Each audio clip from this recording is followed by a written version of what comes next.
like to ask? I just have one very quickly, but I appreciate that. Thank you, Mr. Secretary, for being here again. I'm very concerned about what we've just done with Iran. I know that the ranking member is as well. We're moving forward. Now we have this negotiation with a great ally, and I appreciate your efforts there.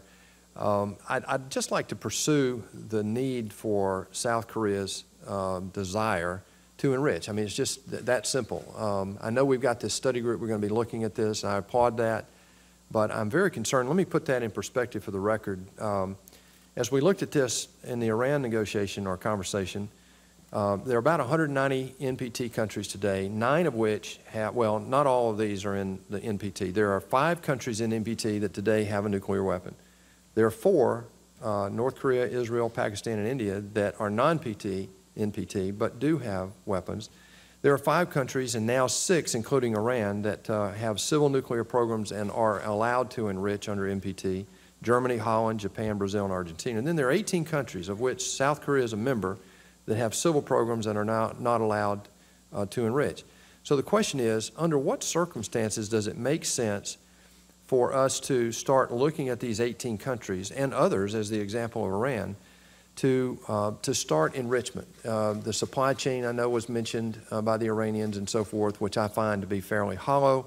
It seems to me that this is a first step, and this barrier for decades has been very effective in preventing uncontrolled proliferation. So could you give us your comments for the record on that? Yes, several points. First, when you talk about states allowed or not allowed to enrich, that's not under the NPT. The Non-Proliferation Treaty does not grant or deny states the right to, the so-called right to enrich. Thank you. I misspoke. Thank you. But under U.S. agreements, there are a limited number of states who developed independently of U.S. technology a capability to enrich and or reprocess.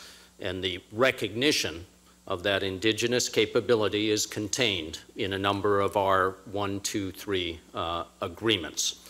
The Iran agreement, of course, does not provide a right to enrich, and most importantly, it is not a 1, 2, 3 agreement. It does not allow for civil nuclear cooperation between the United States and Iran. Overall, what I would say about enrichment specifically is that the market works.